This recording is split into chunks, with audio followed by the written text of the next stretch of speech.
In the wild west of digital money, one name stood above all the rest. He wasn't just in crypto, he was the face of crypto.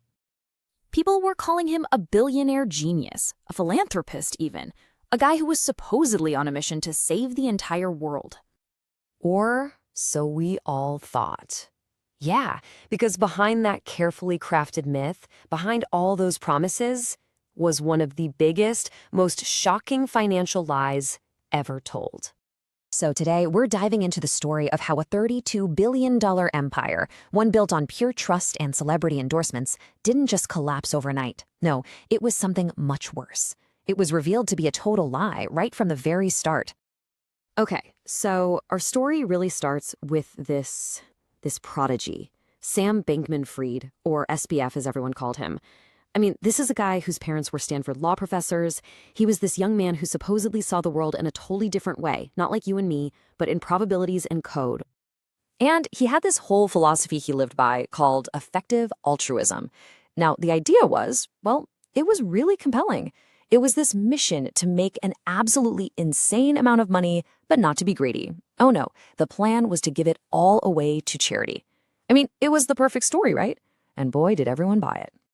And listen, he was an absolute machine when it came to making money. First, in 2017, he starts this company, Alameda Research. It's this kind of secretive crypto trading firm. But then, in 2019, that's when the main event kicks off. FTX. It's a brand new crypto exchange, and the slogan was brilliant. Built by traders, for traders. It really felt like we were looking at the future. But see, FTX didn't just stay a company. It became something bigger. It turned into a full-blown phenomenon.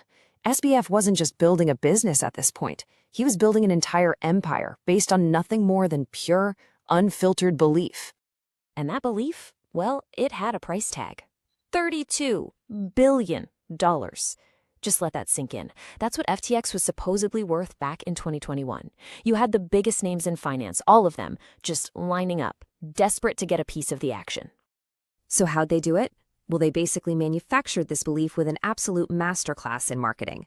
I'm talking naming rights to the FTX arena in Miami. They got endorsements from legends like Tom Brady and Steph Curry. They even had a Super Bowl commercial with Larry David. SBF was everywhere, magazine covers, sharing stages with presidents and world leaders. The hype was real. And his personal image? Oh, it was perfected. He was the reluctant genius. You know the type. The kind of awkward kid, always in shorts and a t-shirt, who supposedly slept on a beanbag because he was just too busy changing the world to care about fancy stuff. He didn't look like some Wall Street fraud. He looked like the future. But behind all the cameras, away from the magazine shoots, a very different reality was taking shape. Underneath all those layers of hype and good PR, a financial time bomb was ticking, just waiting to go off. So what was it? Well, at the very heart of this whole thing was a massive lie. The public story was that FTX was like a super safe bank for your crypto. The hidden truth? There was a secret backdoor built into the platform's code. And this backdoor let SBF's other company, Alameda Research, take billions of dollars of customer money and just use it. So FTX wasn't a vault at all. It was a personal piggy bank for a high-stakes casino. And even when the rumors started swirling, when the walls were clearly closing in, he tweeted out one final infamous message to the world. FTX is fine. The assets are fine. It wasn't fine. Not even close. And then it happened. The collapse. We are talking about one of the fastest, most jaw-dropping corporate implosions in modern history. That whole empire of belief, it was about to be completely wiped off the map. It's wild how fast it happened. The whole thing unraveled in just 9 days. It started on November 2nd when a report came out that basically revealed the secret sauce. Alameda's books were being propped up by FTX's own token, a coin they just invented. The whole house of cards was exposed. Just 4 days later, a classic bank run starts, but digital. Billions are being pulled out. And by November 11th, that was it. It was all over. The $32 billion giant filed for bankruptcy. Gone. And when the dust settled, a truly horrifying number came out. An estimated $8 billion. $8 billion of regular people's money had just vanished. Poof. So you gotta ask, where did all that money go? Well, according to prosecutors, it was a trail of just breathtaking greed.